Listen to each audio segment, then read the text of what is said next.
kay mbokk yi jërë ngeen jëf dal leen di jàmm seen émission biñ taamu di ànd ak yéen saa bu waxtu wi jotee muy entretien ret nag bi nekk numéro bu njëkk ñu am mbégte bu baax dalal Serigne Fallou Dia xam-xama màcc lool ci wàllu informatique ak yeneen macha allah alhamdulilah waaye tey liñ nar a waxtaanee dafa jëm ci wàllu numérique mu nekk pàcc bu am solo boo xam ni jamono ji ci réewum Sénégal am na tollé bu mu commencé def de monde entier sax mën nañ ko wax de manière générale.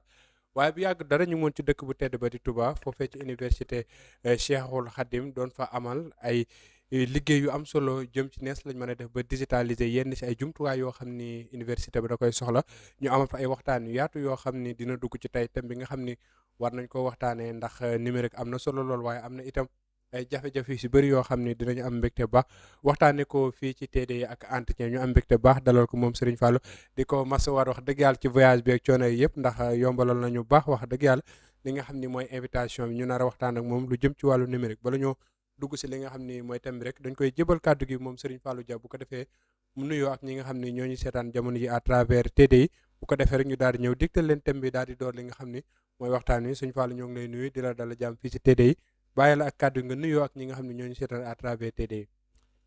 Cheikh Bamba ñoo ngi lay fay di la remercier di remercier équipe TDI bi yëpp ci itte ji ñu jox ak importance su thème bi nga xamante ne mooy numérique muy thème bu soxal àdduna thème bu impacté culture ak diine kon ñoo ngi lay remercier bu baax a baax jërëjëf.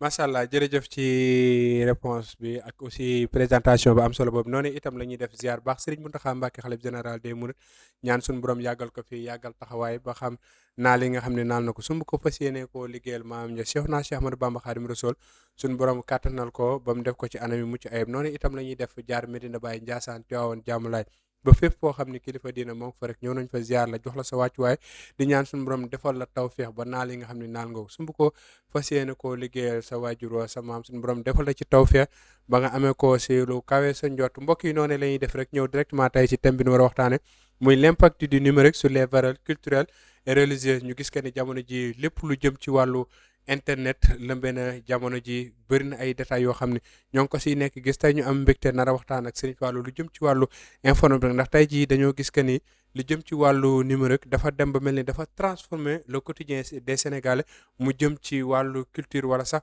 wàllu yeneen yoo xamante ne si baaxoowuñ ko woon di koy di gis ci sunum réew du Sénégal tey jii nii lan moo indi transformation boobu noonu ci nit ñi ba suivre tuñ li nga xam ne moo nekkoon seen culture.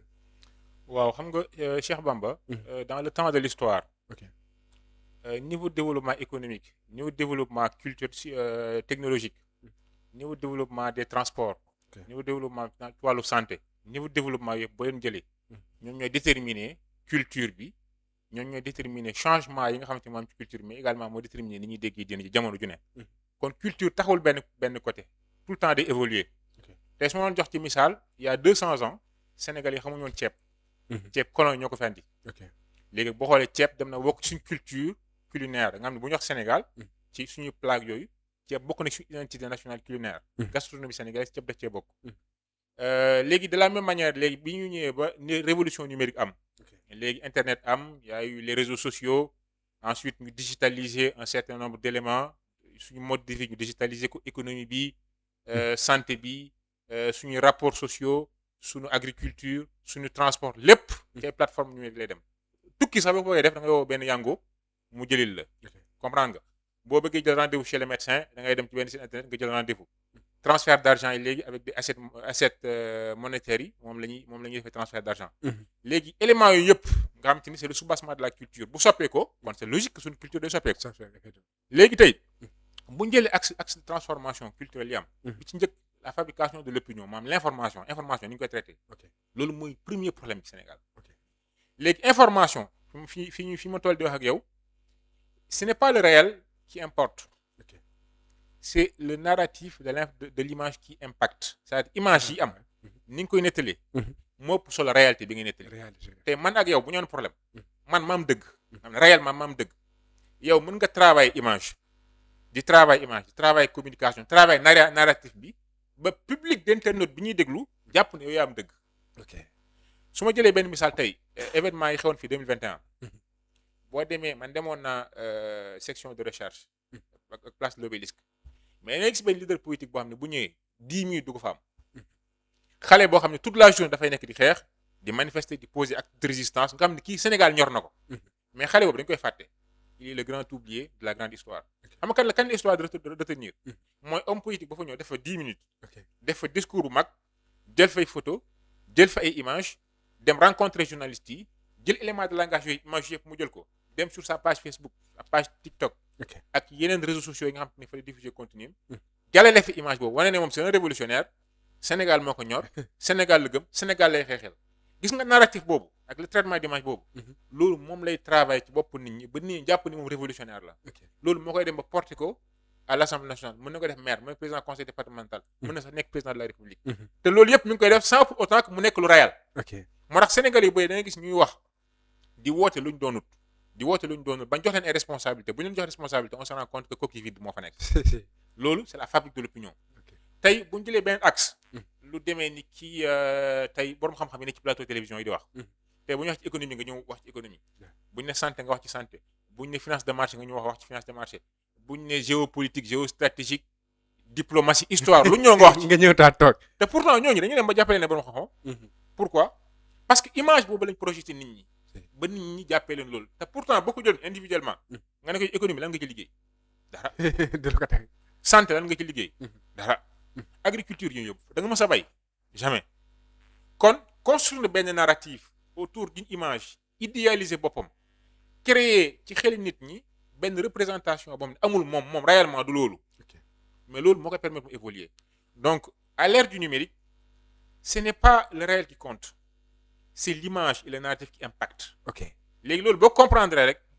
léegi da nga gis ne kon tappalekat yi ñoom ñooy gën a gaaw a réussir suñ société bi que nit ñi nga xamante ni dañoo dëgg léegi wet googu tourné rek da nga gis ne c'est la boo demee ci diine ji noonu boo demee ci sport bi noonu boo demee ci leneen ak leneen noonu tey ji kon mën nañu wax que ni numérique menace la wala opportunité ñaar yëpp la c'est-à-dire que l'objet ne sert qu'à l'usage mbir mu ne nañ ko jëfandikoo noonu lay jëriñee tey boo jëlee numérique en tant que opportunité mais bien sûr que numérique opportunité la parce que l'intelligence artificielle dana la mën a permettre nga simuler ay expérience scientifique yoo xamante ni da doon soxla matériel bu bari pour nga mën ko simuler comprendre nga tey via l'intelligence artificielle mën nga jàng langue bu la neex tey am na solution informatique mel ni LoRa tey mën ko installer sa téléphone ngay communiquer ak nit mu lay jàngal anglais tous les jours ngeen wax ci anglais di communiquer comme si yaa ngi nekk Angleterre wala yaa ngi États-Unis parce que pour nga dégg langue la meilleur moyen moo nga dem ci dëkk ba ñu koy lakkee mais avec l'intelligence artificielle mën nga def loolu avec les sites de vente mën nga jaay produit yu bari te amuloo sax magasin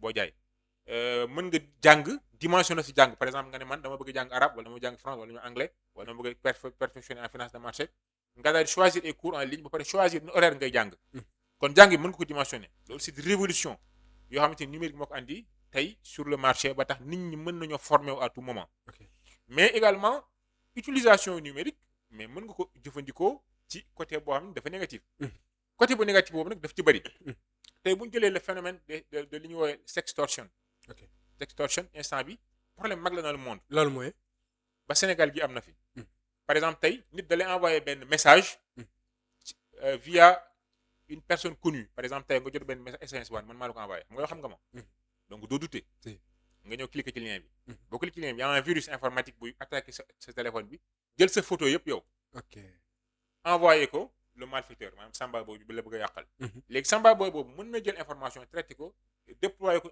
dans un site pornographique par exemple déployer ko dans un site de rencontre site boo xam ne góor ñi génn fay yër jaaxal jël lien site bi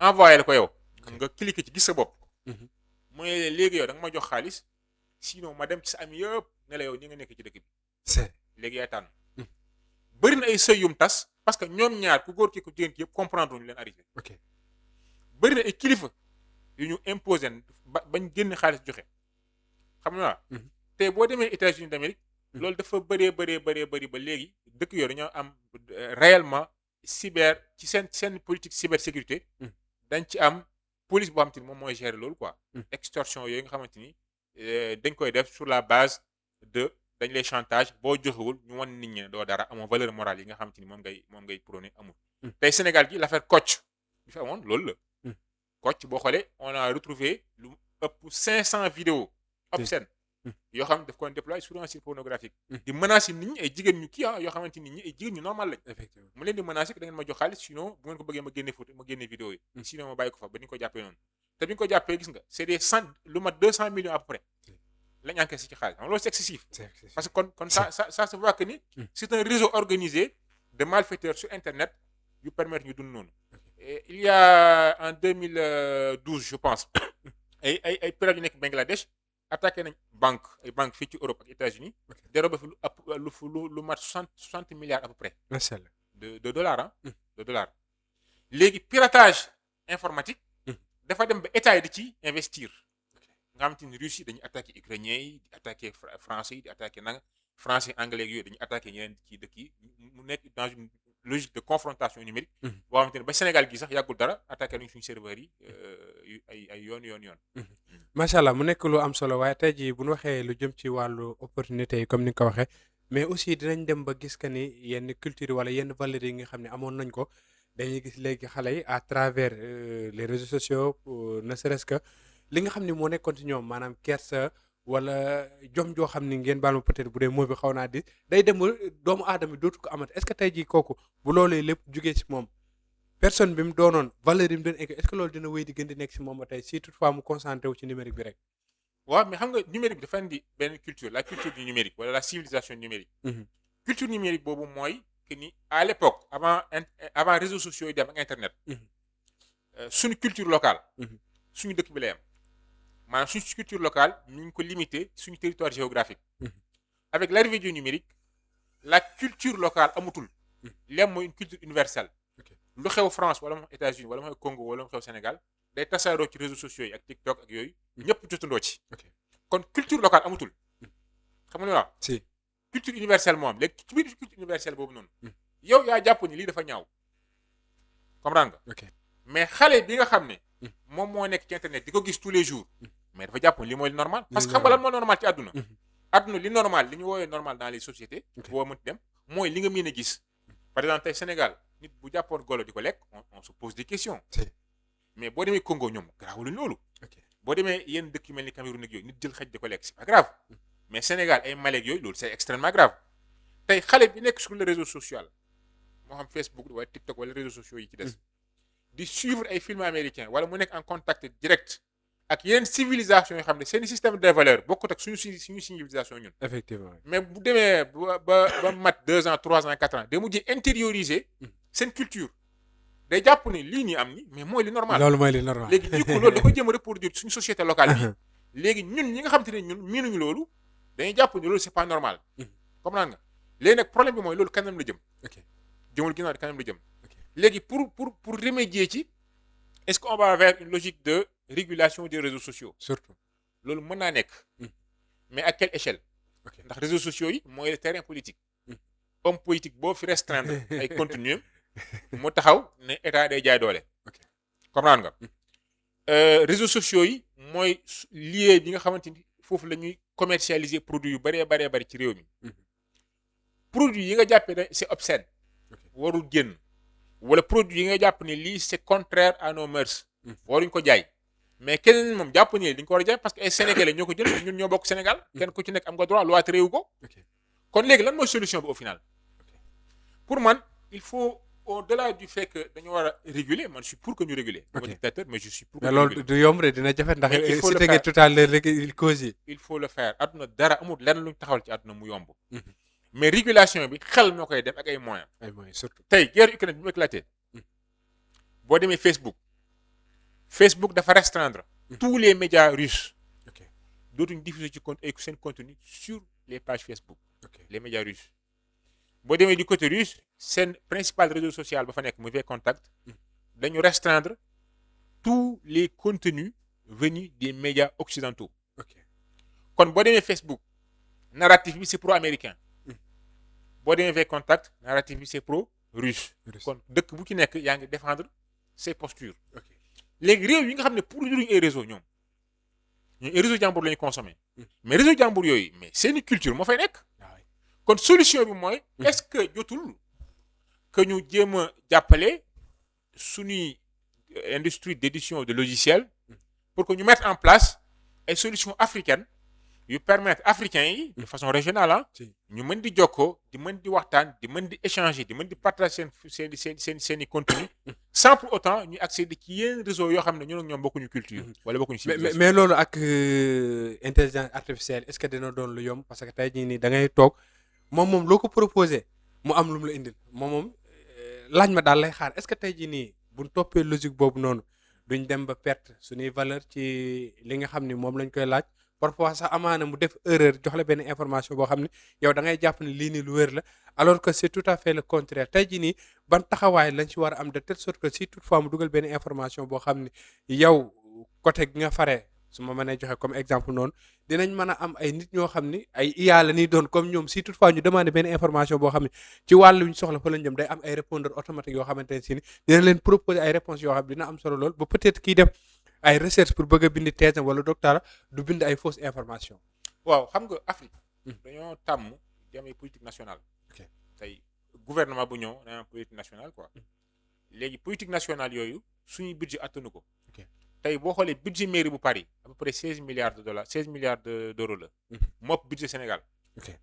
budget Sénégal ci wàllu numérique ça tourne autour de 30 milliards. et quelque 30 milliards 500 ou 30 milliards 600 mais bariwul. loolu mënuñ ci am ñun mënuñ ci défendre politique publique yi ñu bëgg yëpp kon il faut penser au niveau régional. léegi ci biir penser au niveau régional boobu nan lañ mën a def ba may moteur de recherche yoo xam ne dana répondre ci questions yi ñuy poser. je pense que loolu mooy question bi. waaw effectivement parce que moteur de recherche yi ñu am c'est des moteurs de recherche européens enfin américains. et chinois. Google américains yi ñoo ko moom. tey boo tapé benn requête bi kan ma ko tontu si serveur américain ñooy tontu requête parce que ñooy stocké information yi.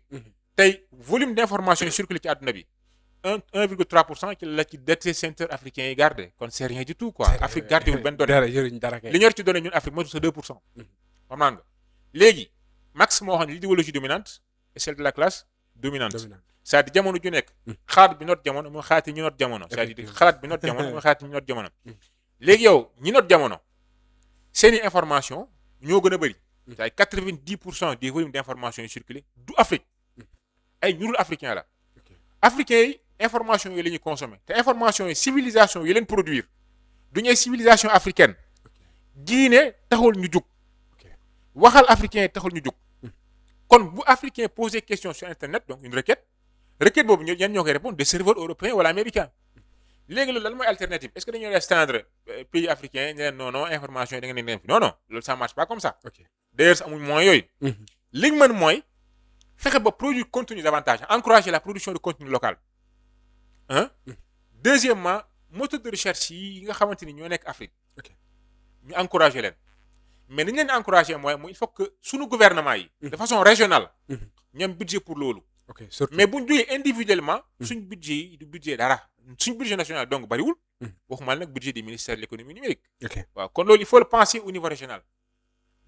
macha allah mu nekk lu am solo ndax tey ji mën nañu wax que ni numérique am na benn influence boo xam ni def na ko ci suñu côté religion surtout. waaw mais ku influence culture influence yi diine ça va de pair. effectivement parce que tey bëri na passe-passe yoo xam ne amu fi woon. mais c'est via les réseaux sociaux ci la passe-passe yooyu duggee ci dëkk bi. te naa la jox benn exemple yow est-ce que xam nga kimitisme xam nga ko. kimitisme waaw. wala mimétisme. kimitisme non vraiment. léegi sur les réseaux sociaux am na ay personnes yu ñooy di kimit. les kimit yooyu dañu génn ci diine l'islam. gëm benn diine boo xam ne nee nañ mooy suñu diine maam yàggee mooy diine Égypte gu yàgg quoi. léegi jamono ji Égypte tuddee kimit. kimit mooy tekki noir comme xamit quoi xamit. xamit lu ñuul waaw xamit. léegi ñoom nee nañ ci diine jooju lañ dellu. léegi ñooñu dañuy produire fii ay contenus sur les réseaux sociaux. di ko diffuser Sénégal. pour inciter nit ñi à ce que ñoom ñu dem ci passe-passe boobu noonu. léegi tey boo jëlee ci wàllu tarixa yu nekk Sénégal. da ngay gis ñu nekk Guinée non pas sax Guinée ñu nekk Mali non Gambie laa bëgg a wax. wala sax ñoom ci dëkk bi lañ dëkk. di attaquer tarixa yi nga gis tarixa yi aussi di attaquer ñooñu. mu jur discussion ak ay insultes entre camps entre milices du web. yoo xamante ni à tout moment mën naa dégénérer dugg ci confrontation. pour man solution ci wàllu woowu mooy cybercriminalité. il faut que mu def liggéeyam. ñu dooleel leen aussi. waaw ñu dooleel leen aussi. soo duggee ci réseaux sociaux yi nga saaga ab xeet. moo xam benn militant nationaliste la moo dem saaga guinéen. wala nga saaga borom tarixa koo xam ne ay millions de doomu aadama dañu ko gëm. loolu nekkatuñu ci logique gu liberté ok mais logique création problème lañ am ak déstabilisation de la société. ok cybercriminalité par des outils yoo xamante ni des déterminés et lexiques outils yoo xam ne boo ko installé bu nit saaga di nga xam ne lii saaga la. saaga la dañ effectivement détecté saaga ñi ko def nañ leen punir buñ ci puniree quelque danga gis ne kon loolu dana régler lu bëree bëri. macha allah mu nekk wax dëgg yàlla waxtaanu am solo woo xam ni jamono ji Serigne Fallou dafa lëmbe lool réew mi di Sénégal mais jot na itam ñu jéem a xalaat nees lañ mën a def ba instaurer ay structures yoo xam ni day jëm ci wàllu woowu surtout jëm ci wàllu formation parce que comme ni nga ko waxee li ñu gis nii nekk loo xam ni day xëy rek day jeex ndax lekk loo xam ni day évoluer est-ce que jotul c'est à travers les universités ñu waajal sunu xale yi nga xam ne ñoo ci université quitte à ce que ñoom saa bu ñu fay génne dinañ am benn background boo xamante tey jii dinañ xam menace bii nan la mën a def ba contrecarrer ko de telle sorte que du am benn jafe-jafe ci sa culture ak ci sa personne ak li nga xamante tey jii nii sam réew sa diine ba nga bokk ci pas-pas boobu lañ nekk. waaw mais naturellement c'est-à-dire sànq moom laa tijjee ci njëlbeenu waxtaan bi. naa la niveau développement technologique économique. Les transports yooyu. ñoo ñooy déterminer la culture kon culture tout le temps day changer. puisque culture tout le temps day changer il faut que ñu def mise à jour culturelle. ñu toog ba càgg ñu ne ndaw ñi kat li maam ak baay xamoon loolu woon ni na. lu bees moo xew. effectivement lu bees loolu noonu ñi ciy réussir mooy ñi nga xam ne dañ leen ci sensibiliser. sensibilisation may doon ci kër ga. day doon ci école bi. day nekk ci université. kon intégrer le numérique ci formation ndaw ñi bañ nekk xale. ñu sensibiliser leen ci li ñu war a wax ak li ñu war a wax doon li ñu war a consommer ak doon li ñu war a consommer mais également mettre en place des restrictions. par une autorité de régulation du numérique au Sénégal comme état da koy créé wala du ko créé mais daal loolu lu farata la moom. l'autorité de régulation du numérique. effectivement au Sénégal boo xamante ni moom mooy restreindre yenn contenu. Ensuite encourager la production de contenu local. À travers le théâtre tey suñu maam yu bëri yu fi jaar def nañ ci ay jaloore mais jaloore yooyu avec l'intelligence artificielle yi mën nañ ci composer ay film yu ñu diffuser sur les réseaux sociaux xale yi di ko seet mooy leen instruire tey la bataille de Guilé la bataille de Deqale la bataille de Paoskoto héros yooyu fa daanu ñoo ngi doon xeex suñu maam yi baatab tubaab bi fii nii ci champ de bataille nekk Kajoor ak Jolof ak feneen ak feneen au moment des indépendances Mamadou Dia Senghor même suñu armée nationale intervention yi mu def Casamance. moo xam dans le sud Sindia wala fële Santhiaba Majak wala opération Tonnerre. guerre yooyu nga xamante ni suñu armée yi mën nañ ko. mais contenu yooyu éléments yooyu yëpp. loolu c'est une très bonne idée même. éléments yooyu yëpp mën nañ ko def ci contenu. effectivement oui. contenu boobu nag bu ko diffuser sur les réseaux sociaux yooyu nit ñi nañ ko consommer. vraiment dañ ko xool xatt. parce que la nature a horreur du vide. effectivement oui. à l'absence de données nit ñi dañuy consommer données yi fi nekk. données yi fi nekk. macha allah produire mais nit ñi yooyu la ñuy consommer. oui. léegi li la Max waxoon ci la lay delloo mooy l'idéologie dominante et c'est la classe dominante. oui. léegi nag à l'ère du numérique la classe dominante c'est la classe qui produit plus de contenu. ku la ëpp contenu numérique moom moo la ëpp lu muy jaay information ci àdduna bi. moo la ëpp lu muy traçage information ci àdduna bi. macha allah te nit ñi xoolal jëmoon gauche jëmoon droite dara leeru seen bopp liñ gis ci lañu jàpp. ok macha allah est-ce que tey jii jàpp nga ni ci côté dina ñoom aussi dañoo war a am ay leviers yoo xam ne da leen mën a permettre ñu encadrer seenu askan ci lu jëm ci wàllu numérique. waaw mais loolu kilifa diine kese mënuñu. waaw ok parce que boo déggee li tax ma wax lii tey boo xoolee comme par exemple su ma jëlee exemple ci côté Touba ñëpp xam nañ que ni daaray kaamil existe na fa am na ci ay mbind yi nga xamante ne si ni lépp loo xam ne soxla nga ko ci xeet boo xam ne jàpp nga ni sëñ Touba bind na ko boo demee da nga ko fekk si toutefois tey ñu jël benn bayit boo xam ne sëñ Touba moo ko bind ñu proposé li nga xam ne mooy IA mu jox leen beneen tur yow mi nga xam ne supposons yaa nga dëkk feneen foo xam ne xamoo Touba xamoo sëñ Touba nan la demee xamoo lu mu bind xamoo ba xam am na daaray kaamil xamoo ba xam am na ainsi de suite nga laaj question boobu mu jox la loolu nga jël ko est-ce que tey jii nii jotul ñu jéem a former def de telle sorte que dinañ am ay nit ñoo xam ni dinañ nekk ay répondeur automatique comme ni ma ko laajee sànq de telle sorte que lépp luñ laaj si tarixe diine bu si nekk mu am ay yoo xamante ne si ni waajal nañ ko fi ngir tontu yi. waaw mais xam nga IA yi am lu ci bëri c'est pas des IA fermé par exemple boo jëlee DeepSeek du IA fermé mën nañ ko enrichir. mën nañu fexe ba information yi nga xamante ne moom nga soxla Sëñ Tuubaa boo ko diffuser ñu jox la ñu jot ko quoi xam nga li ma c'est des IA yu ñu mën a enrichir par un contenu bu structuré bu ñu xalaat bu yomb a jàpp pour ndaw ñi pour mag ñi ak pour waxambaane yi ñu dugal ko ci base de données wu solution yi nga xam ne ñoom ñooy IA parce que IA derrière c'est des algorithmes yu attaquent les données. Mhm. données yooyu moom la ñuy construire. Mhm. bu mu logique ñu génne ko. kon il faut que ñun en tant que diine ñun ñi gëm diine ñu xool contenu bu dëppoo ak diine. Mhm. ñu jéem a enrichir IA yi am lu mel ni DeepSeek xam nga DeepSeek IA chinois yi la. chinois yi ñoo ko mettre en place. ok daanaka moo gën efficace ChatGPT. ok waaw enfin à peu près ñoo yem quoi c'est son concurrent son principal concurrent. ok mais yooyu li ñu ci investir ci ay milliards de dollars ay millions d'euros ñun amaguñ xaalis boobu ñun waa Sénégal. waxuma la waa Touba ak waa Tivaouane waa ñun waa Sénégal. amaguñu xaalis boobu de manière générale. ok léegi au niveau local moom. mind yi mag yi fi nekkoon faw ñu régler ko. surtout au-delà du numérique parce que xam nga numérique lan la. numérique c'est la projection des réalités concrètes sur un espace virtuel. c'est-à-dire li ñuy def nii ci suuf ñu koy bayal moom la ñu reproduire dans le numérique ñu bëgg koo coow. dans le monde réel nit ñi dañu jëlee xasida bind ko yàq ko. waaw effectivement am na. téere yu bëri ñu ngi taxawal surtout gars yi jaayaat ni di cëg ni la téere yu bëri ñu ngi taxawal yoo xam ne ay xasida yu yàq la. xam nga waaw dans le monde réel te kenn saafarawu ko léegi bu ñu demee dans le monde numérique c'est beaucoup plus grave parce que représentation maanaam projection wu li xew fii moom lañ projeté dans un monde virtuel. effectivement léegi dans le monde virtuel nag en laps de temps la différence mooy en laps de temps vitesse de diffusion wu information bi ci la gën a gaawee parce que da ngay partager rek muy dem. waay ngay partager muy dem donc Est-ce que booy loolu partager lu faux loolu day tasaaroo léegi est-ce qu'il faut mettre en place une bibliothèque numérique pour chaque confrérie wala boog nationale confrérie ok wala bibliothèque nationale numérique boo xamante ni œuvre mag ñëpp fa la ne. teg fa ay mag ñu xarañ. waaw ndaw ñu xarañ ku bëgg a télécharger fa ngay dem nga télécharger comme ça ñu xam ne lii mooy li wér. loolu wér. loolu perspective la lu mën a nekk la. macha allah. waaw macha allah mu nekk lu am solo wax dëgg yàlla amaana xam naa bu ñu naree topp waxtaan wi dina am solo lool ndax wax dëgg point yi bëri na waaye dañoo bëgg bala ñoo jeexal rek ñu laal tuuti ci côté actualité mais bala ñu faa dem dañuy ñëw ci opportunité yi ak solution ndax tey ji mën nañoo jàpp que ni numérique mën naa nekk benn levier boo xam ne dina renforcer vivre ensemble est-ce que tey ji nii am nga xalaat ni ëllëgati si bi dina amal njariñ askanu Sénégal au-delà du monde entier. ok askanu Sénégal numérique andi leen alal ju bëri andi leen xaalis bu bëri. parce que tey jii boo jëlee rek lu jëm ci offshore. ok offshore mooy ay solution informatique yoo xam ne dañu ko développé ci réew yu européens wala américains yi.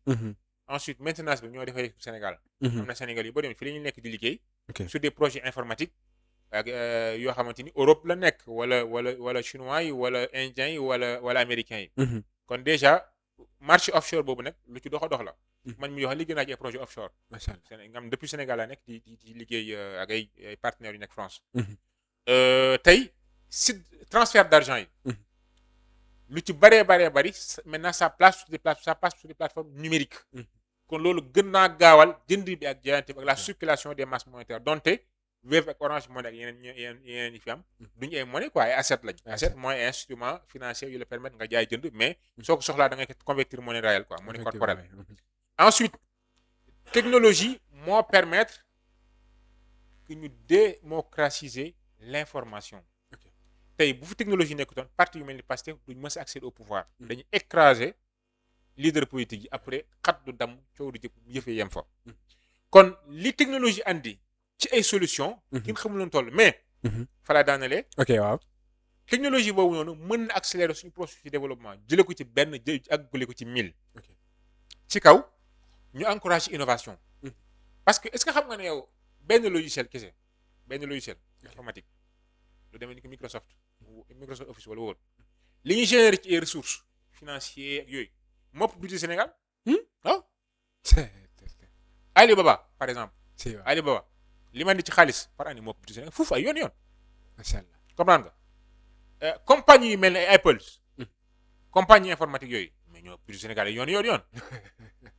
xam nga wax. léegi kon bu ñu encourager innovation. innovation bu ñu encourager. ok andi lu bees. mën nañu accélérer développement Sénégal ba Sénégal mel ni Singapour ndax ay Singapour ak ay Malaisie yi il y a 20 ans de cela demewuñu woon noonu mais dañu investir sur le numérique former ay talents étudier problème yi am transformer problème yi en produit proposer ko nit ñi jënd ko. mais li ngay gis ni est-ce que doo jàpp que ni autorités yi wala sax askanu Sénégal xamuñu importance su numérique parce que c'est rare nga dégg benn logiciel wala benn application boo xam ne da ngeen ni kii africain moo ko créé pour ne pas dire même sénégalais. non am na Sénégalais dañuy développer solution yu bëri waaw xam naa man je suis développeur là. man sax damay développer ay solution Sénégalais dañuy développer ay solution yu bëri.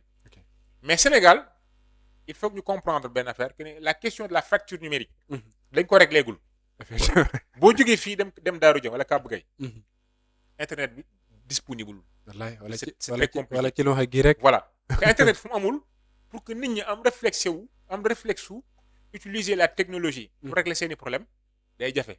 parce que nit ki du jéem lu mu xamul du nam lu mu xamul laa bëgg a wax. ensuite budget yi ñu alloué le numérique. dafa ndaw. près de 30 milliards c'est trop peu. pour ñu may régler. mais peut-être avec ce nouveau régime am nañ yaakaar mu am ci ay changements parce que ñoom indi nañ def ay lancement ci jëm ci côté numérique yi fàcc yu yaatu. waaw non avec ce nouveau régime ñu ngi def ay jéego. ñu andi ay incubateurs yu incuber les petites sociétés les petites entreprises pour ñu émerger. yaa ngi dégg fracture numérique bi ñu ngi ci attaqué bu baax. ñu ngi jéem wàññi connexion internet bi. on a mis en place le New Deal technologique. mais yooyu yëpp buñ ko jéemee ba pare. il y a la réalité de l'économie. la réalité de l'économie mooy les financements. mooy boole kii lépp. waaw c'est Afrique naka jëkk nit ñi am nañu projet. nit ñi am nañu projet Sénégal yi ñu développé sur le système yu bëri. mais après commercialisation système yi c'est là où le problème se pose. man Fallou Dia li ma jàpp mooy il faut aller vers la réflexion régionale. il faut que sous-région bi ay Sénégal ak ay Mauritanie ak ay Guinée-Conakry Guinée-Bissau ay Mali ba Côte d'Ivoire zone yooyu noonu il faut que suñu état yi toog waxtaanee numérique bi ñu amee programme régional pour le numérique pour que tey Fallou Dia bu développé benn solution informatique mais mën ko jaay Côte d'Ivoire mën ko jaayee Guinée mën ko jaayee Guinée-Bissau Guinée-Conakry et cetera mais suñu taille de marché yu ndaw yi nga xam ne 18 millions d'habitants ci 18 millions d'habitants yooyu ñiy jëfandikoo numérique après ay 3 millions la ñuy doon ci 3 millions yooyu ñi nga xamante ni segment de besoin bi ma propose solution par exemple bu dee école segment de besoin boobu matuñu 500 000 personnes. mais pour ma jaay day am problème. parce que duñ dul bari waaw. macha allah mu nekk lu am solo xanaa bala ñoo jeexal point bi rek ñu wax ci par rapport ak wàllu jëfandikukaay bi usage bi yan conseil ngay jox ndaw ñi ban taxawaay la ñu war a am ci wàllu numérique jëm ci ni ñu koy jëfandikoo. waaw ni ñu koy jëfandikoo moom ñetti axes yi lañ ci war a actionner. benn il faut que l'État fasse son travail de régulation. tey man je trouve dommage que dans un pays bu mel ni Sénégal nga xamante ni nous sommes encore à l'enfance du développement suñu dara taxawagul xale di perte 2 heures sur TikTok di suivre ay vidéos yu koy reeloo wala yu koy voilà xale bi vidéos yi mu war a gën a visualiser mais des expériences scientifiques yu ko permettre mu yokk connaissance am et vidéos yu koy jàngal civisme yu koy jàngal histoire u dëkkam pour mu am patriotisme am civisme am culture scientifique am l'esprit d'initiative am l'esprit d'écoute am le sens de l'écoute di jéem a yokk saa su ne jëm ci kanam mais pas yu koy divertir parce que divertissement yi dafa bëri te soxlawuñu loolu yëpp kon travail de régulation boobu pour que ñu mën a am benn contenu bu dëppoo ak suñu réalité sociologique suñu réalité socioculturelle pour mën a impulser développement ak changement structurel bi ñu bëgg pour mën a aller de l'avant loolu état moo ko war a def. deuxième bi c'est au niveau de l'éducation familiale ci biir kër yi il faut que parents d'élèves yi wala parents yi d'une manière générale teel a nampatal xale yi ci jëfandikoo lu numérique. mais parents yi amatul jot ku wàcc yaa ngi teel a xool noo génneel sa doom film wala dara. parents yi am nañ jot am nañ si fànn non parents yi am nañ jot. amuñ jotu xale yi mais am nañ jot. ñoom liñ bëgg ñoom liñ bëgg. dañ koy def boo demee ci dëkk tubaab bi nit ñi ñoo gën a ñàkk jot mais ku wàcc da nga jël sa doom parce que boo jël sa doom tubaab bi da nga koy jël yóbbu ko police. ba ko fa soo ko defee defar ko ba mu commencé bëri léegi tribunal la yëf yi mujjee bu demee tribunal ñu séparé la ak xale bi jël ko jox famille d'accueil. moo tax ñëpp di góorgóorlu boo gisee tubaab bi fonctionne doon nekkul aada de c'est parce que dafa am système boo xam ne soo ko deful tu perds ton enfant. mais loolu am na solo de. waaw moo tax nit ñi rek nit ñi faut les discipliner. effectivement oui. pas par ay yat mais par un système. effectivement système boo xam ne da ngay régler mbaa nga am problème. parents yi il faut que ñu mettre en place un système boo xam ne dana permettre parents yi. tey ñu mën a yar seen doom yi déjà ci utilisation numérique. tey parent bi jël téléphone 175 000 wala 150 000 kooku am na lu mu jënd ordinateur. da ko ñurul.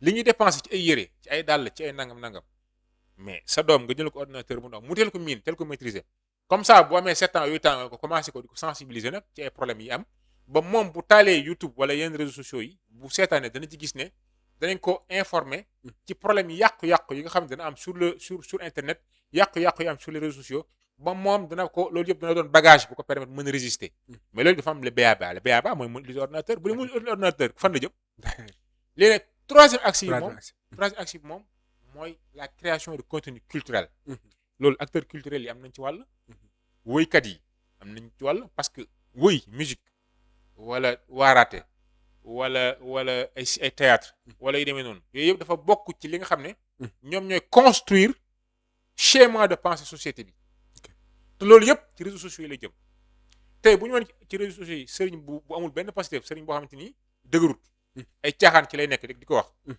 sans le vouloir ñi ngi dénaturer la fonction du sëriñ ñu koy dénaturer ñi ngi leen yàpp tey bu ñu wane woykat boo xam ne day woy ay caaxaan lu yàq société bi nit ñi di ko déglu sans le vouloir wala boog sans rendre compte de façon inconsciente ñi ngi contribuer ci pervertissement wu société bi sans ñu rendre ci compte parce que woy bu fa mu mën a àgg ci nit di ko déglu yow mi bàyyi xale bi mënoo ko bàyyi xel parce que xale yi léegi mën nañu dégloo ci télé bi mën nañ dégloo ci rajo bi mais mën nañ dégloo aussi seen téléphone portable te bu boobaa doo fekk site yi nga xamante ni dañoo amee contenu obscène mooy les sites pornographiques loolu dañ ko war a censurer parce que bu amut mais xale bi day dem seetaan yi parce que li nga daan seetaan di ko nëbb léegi jaratu ko boo yor téléphone portable que yow ak yàlla la ak say écouteurs loolu neex nga xool kon il faut que ñu xalaat ko au niveau national loolu mais aussi au niveau régional il faut que ñu am politique numérique régionale parce que suñu budget ndaw yi mënul régler problème yi mën a wax ñëpp maanaam région bu nekk nga jéem a xool loo dajale pour organiser au niveau régional c'est-à-dire que suñu réew yi nekk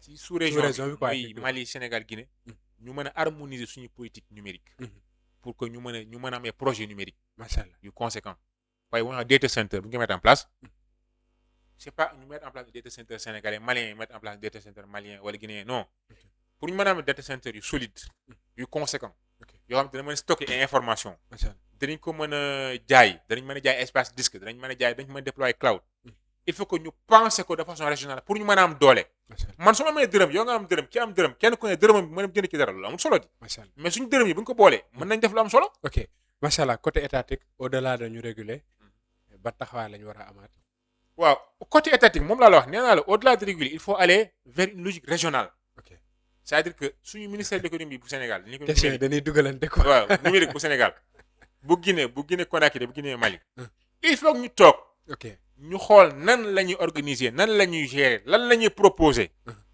au niveau régional pour tous les Africains tey bu ñu mettre en place benn data center bu nekk Diamniadio ñu pare pendant 3 ans 4 ans kenn mënu ko utiliser wala boog état donc moo fa dugal ko ay solutions informatiques mais loolu amul sens mais léegi au niveau régional ñun ñu booloo mettre en place les infrastructures de transport de l'information mettre en place les infrastructures de stockage yi war le système de sécurité yi war tànn les meilleurs ingénieurs ñu daje ñu employé fa andi les meilleurs commerciaux yu nekk ci zone bi région bi yëpp les meilleurs commerciaux digital ñu xool yenn stratégie lañ mën a déployer pour que data center yi ñuy mettre en place non seulement mën a stocker les informations de l'État les données de l'État wala boog les données de la nation mais au-delà de ça développeurs yi fi nekk ak entreprise yi fi nekk seeni serveur au lieu ñu jëndi ay machines virtuelles wala ay serveurs dédiés à l'étranger ñu mën ko jënd au niveau régional ñëpp jëriñu ci macha allah macha allah bu nekk lu am solo wax dëgg yàlla amoon mbégte bu baax dalal ko moom Serigne Fallou Dia macha allah wax dëgg yàlla xam-xam bi mucc na ay macha allah leeral itam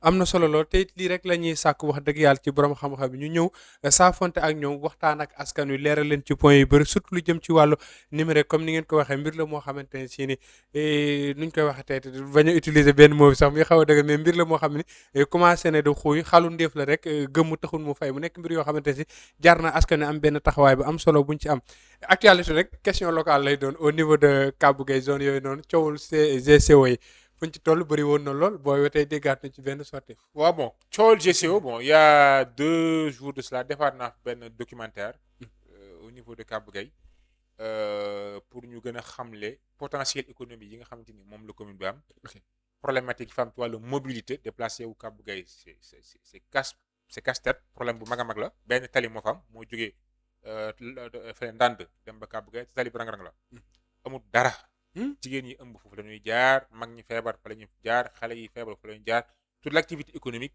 ça se joue entre sur ce tronçon là diggante dëkk yi amul dara suuf kese la suuf su bari sax moo tax ay poso ak ay moyens de transport yu difficile ci moom la nit ñi utiliser ba ci sax jigéen ñi nga xam dañu wan lor ñu war leen yóbbu à l'hôpital ñu war leen césarienne boo amul chance dëgg boo amul taxaw dëgg da ngay faatu parce que bala nga yàgg moyen de transport yi ni ñu lay yëngalee mën na laa indi lay jafe-jafe yoon ba àggee doo wér quoi boo xoolee zone yooyu taux de mortalité dafa excessif tout le temps da ngay dégg ñu lay tàggee dëgg la yàllaay rey mais moyen système sanitaire bu baax ak moyen de transport yu baax dana tax nit ki ay fanam gën a dundam gën a bakkanam gën a teey ba xëy na yàlla sabab mu gën a dund gu gën a yàgg.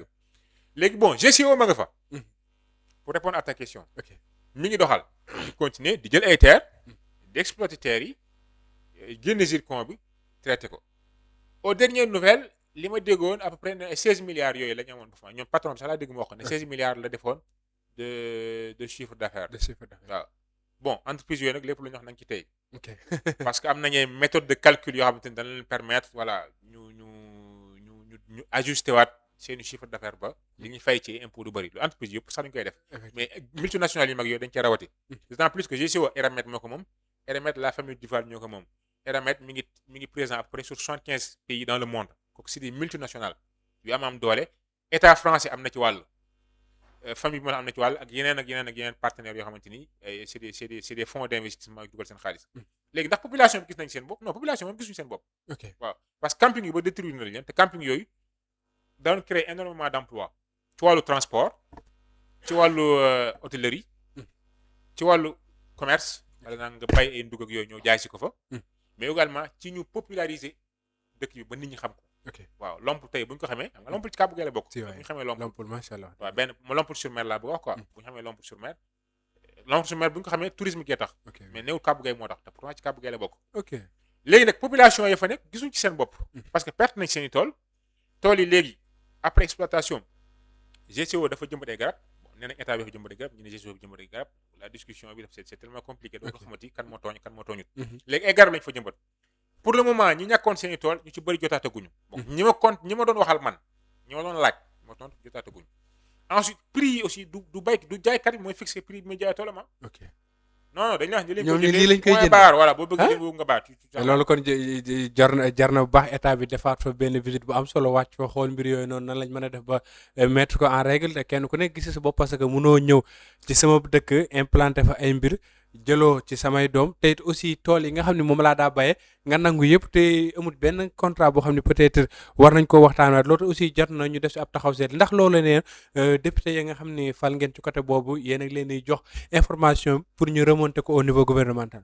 waaw xam nga du temps de Macky Sall lañ leen joxoon permis d'exploitation. ok permis d'exploitation mënoo ne da nga koy jox waa ji heure boo neex nga ñëw suspendre ko dagg ko. ok daal di expulser waa ji. mais mën nañ koo négocier waxtaanee ko.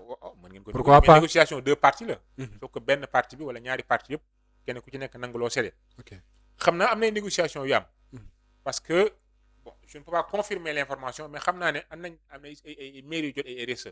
ok responsabilité civique d'entreprise. c'est ça versé mais bu dee Kàbbu Gay moom mën naa am jox nañ leen RSE ah j'en sais rien du tout. mais population bi ci war a bénéficier wu ñu ci. ok parce que dans un monde normal structure bu toll noonu di def ay milliards. par an commune pauvre bu toll ni Kàbbu Gay bu nekkee ci solom la ñuy defee lu bëri ci production zircon. c'est tout à fait normal que mairie bi jot RSE. RSE boobu noonu après nag ñu xool dëkk yu mel ni Lompul nga xamante ne dafa impacté lu bëri. naan leen mën a dédommagement bi mën na nekk investissement bi leen defal. sur les terres arables ndax ku wax Lompul wax la zone des Niayes ku wax la zone des Niayes wax une zone de forte production agricole.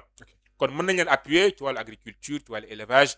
ensuite jàpp leen ci wàllu santé bi ci wàllu moyen de transport yi mais loolu yëpp laa la gisuñu ko fa pas plus tard que y a deux jours lañ fa demoon def fa documentaire def fa tournage dem ba quai de pêche bi filmer quai de pêche bi mais y a rien amuñu benn plus-value benn bénéfice bu ñu tiré ci exploitation zircon bi à part pollution bi ñàkk seeni terre maladie yi leen fadal ak géej gu ñàkk jën ak bruit sonore macha allah sant ko bu baax moom Serigne Fallou Dia amoon mbégte baax dalal ko nekk ingénieur informatique tey ñu doon waxtaane lu jëm ci wàllu numérique comme ni ngeen ko gisee mu nekk loo xamante ne wax dëgg yàlla jar na def ab taxaw seetlu ñu waxtaane ko xool nees lañ mën a def ba indi ci ay coppite préparé waajal itam ndaw ñi ba ñu am ci benn taxawaay boo xamante ne du leen indil benn jafe-jafe jëm ci wàllu woowu mu nekk lu am solo kon xam naa bu ko defee Serigne Fallou dañuy am mbégte baax wax dëgg yàlla di la dalal ci kër gi comme ni nga ko waxee rek kër gi moom wax dëgg yàlla xam nañu baax jàpp gi nga ko jàpp ak ni nga ko fonkee ak bàyyi xel gi aussi wax dëgg yàlla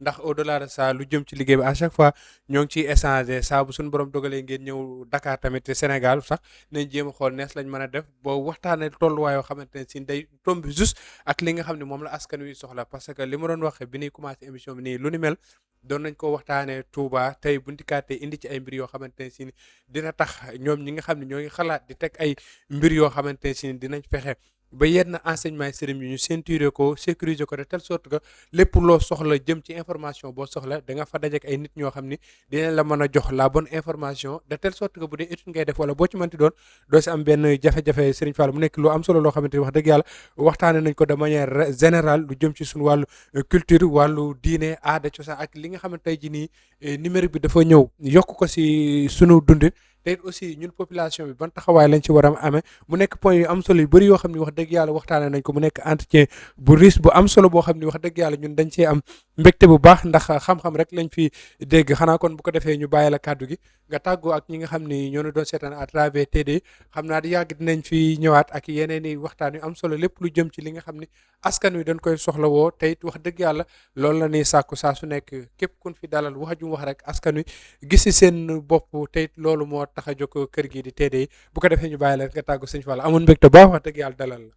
waaw Cheikh Bamba maa ngi lay remercier yow ak équipe TD bi yëpp ci pertinence question yi pertinence sujet bi numérique dafa nekk loo xamante ni c'est transverse dafa impacter toutes les couches de la société matrice de formation sociale bi nga xam ne ci lañ tënk nit ñëpp lépp numérique bi di ci impacter amul kenn koo xam ne mucc nga ci suñu communication suñu transport suñu économie suñu éducation suñu santé lépp numérique da ko structuré kon poser débat bi je pense que lu war la lu ñor la lu ñu war di def la ay lu bëree bëri kon ñoo ngi lay remercier bu baax am mbégte lool bokk ak yow jotaay bi macha allah sant ko bu baax moom Serigne Fallou sant itam yéen ñi nga xam ne yéen ñu doon bàyyi xel jamono ji sant bu baax gars yi nekkoon ci technique bi ba lépp lu ngeen gis mu yem rek ñoom la di leen tubalaat baax di leen jox dég daje beneen entretien ëllëg incha allah jërë ngeen jëf